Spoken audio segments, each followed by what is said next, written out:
पहला क्वेश्चन है बेटा, implement of the British constitution on the Indian constitution. जो हमारा कॉन्स्टिट्यूशनल डेवलपमेंट हुआ उसके अंदर जो ब्रिटिश से हमने इंस्पिरेशन लिया वो यहाँ पे रिफ्लेक्ट करना है। बिल्कुल ओपन एंडेड क्वेश्चन है। The Indian constitution carries a deep imprint of the British Constitution, reflecting India's long colonial association with the Britain and the adaptation of many British political association. Okay, the most important influence is parliamentary form of government, wherein the executive is collectively responsible to the legislature. The rule of law and parliamentary sovereignty are also borrowed from the British model. ठीक है, your intro is fine. Parliamentary sovereignty as such, we are not having our parliament as sovereign. अभी in the present context we are having basic structure doctrine जो parliament की sovereignty को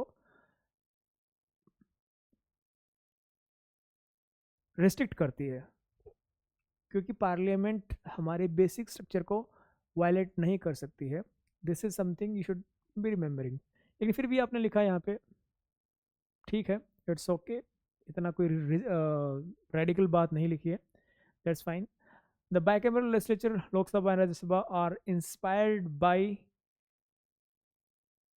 the House of Commons and House of Lords. The office of Speaker, Prime Minister, cabinet system also mirror of British system. Okay. The concept of single citizenship, which emphasizes national unity, is also borrowed from UK.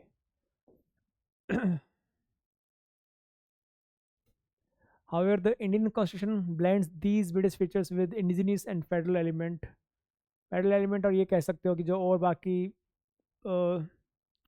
Countries थे उनसे भी हमने अच्छे अच्छे element लेके we created our constitution that is suited for our unique needs. ये भी आपने mention किया, that's good.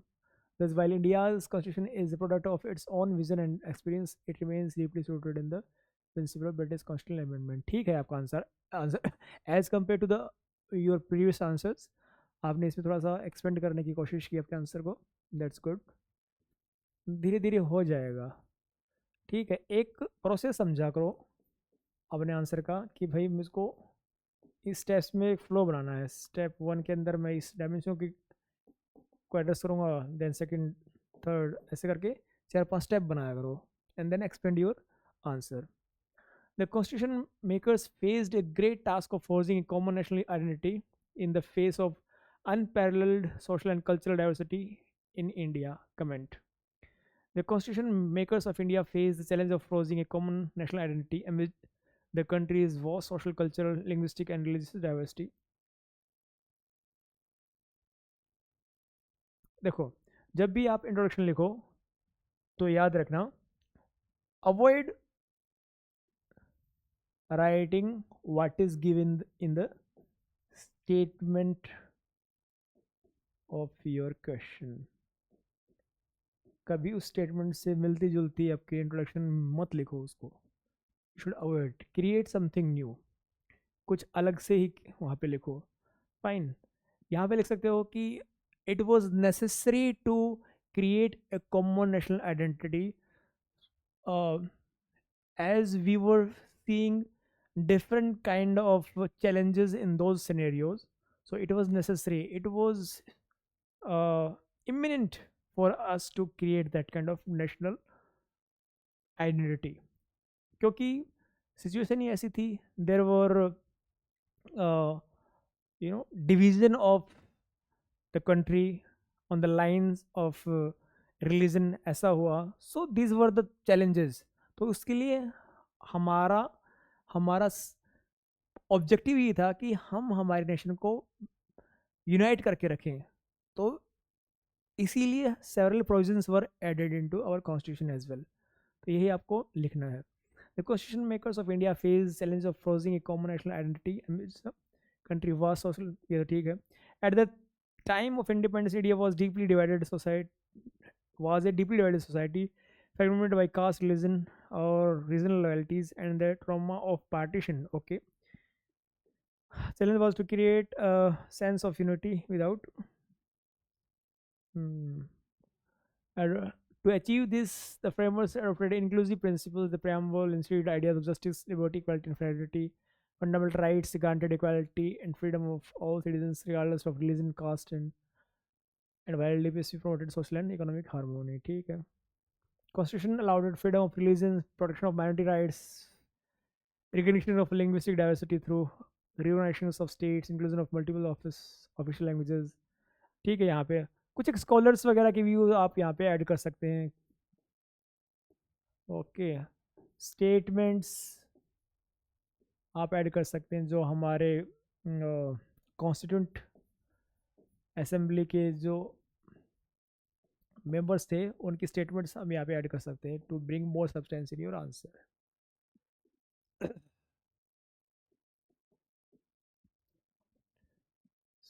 लेकिन एज अगर ये 15 मार्कर्स है तो इसको आपको और एक्सपेंड करना पड़ेगा. यही आपका चीफ चैलेंज है. So just try to add more content in your answer. In the light of neo-economic policies adopted since 1991, examine the relevance of term socialist in the preamble of Indian Constitution. The term socialist in the preamble of Indian Constitution. What is this? Line क्या लिखी हुई है? I could able to read it. Social and economic equality, ensuring that wealth and resources are distributed to serve the common good. However, the introduction of new economic policies in 1991, marked by liberalization, privatization, and globalization, has significantly altered the nature of Indian economic structure. अब देखो बेटा, इस answer को आपने बहुत जल्दी से समेट दिया. आपको सिर्फ करना क्या है, आपके आंसर को एक्सपेंड करना है. यहाँ पे यही मैं आपको डिस्कस कर रहा था. अगर आपको यहाँ पे इस थीम को भी एक्सपेंड करोगे आपके क्वेश्चन की, तो देखो अब यहाँ पे पहले तो आपको हमने सोशलिस्ट प्रियम्बल के अंदर हमने इंक्लूड किया क्यों, कौन सा कंटेक्स्ट था. फाइन. 42nd अमेंडमेंट के द्वारा हमने इसको इंक्लूड किया. और क्यों हमने इंक्लूड किया, जो पॉलिसीज थी द एरस्टवाइल गवर्नमेंट की, जो बैंकिंग नेशनलाइजेशन किया उस टाइम पे, बहुत सारे ऐसे एफर्ट किए गए, प्राइवेट पर्स अबोलिशन हुआ, तो वो जो चीज़ डेवलपमेंट हुए उनका एसेंस यहाँ से रिफ्लेक्ट होता है कि हम हमारी जो पॉलिटी थी उसको हम सोशलिस्ट करना चाहते थे. So you right those things, those arguments. फिर स्कॉलर्स ने उसके बारे में क्या कहा वो डायमेंशन आपको लिखना था. Then new economic policies adopt किया 1991 से, उसने कैसे अल्टर किया उस पर्टिकुलर डायमेंशन को, कैसे और रिफाइन किया, उस कंटेक्स्ट में फिर आपको ये सारी चीज़ें लिखनी थी. तो you have to expand your content. Fine. In 1991, reforms shifted India from a state-controlled economy to a market-driven one, reducing public sector dominance and encouraging private and foreign investment. This led to the rising income equality, unemployment, and regional balances. However, constitutional idea of socialism remains relevant in the guiding principles. Government initiatives like Manrega, food security, midday meal. ठीक है, यहाँ पे इतना. Again essence क्या है हमारा, inclusion of socialist in the preamble of Indian constitution. अब इस डायमेंशन को आपको बहुत ज़्यादा एक्सपेंड करना पड़ेगा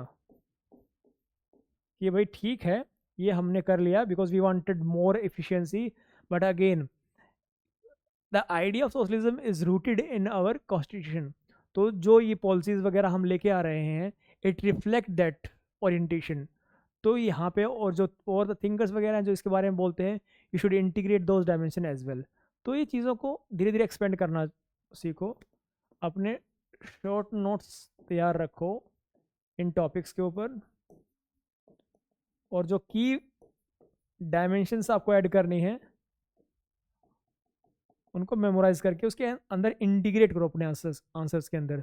तब जाके आपके आंसर के अंदर सब्सटेंस आ पाएगा. और ठीक है, धीरे धीरे you will improve. Have confidence in your abilities. Okay.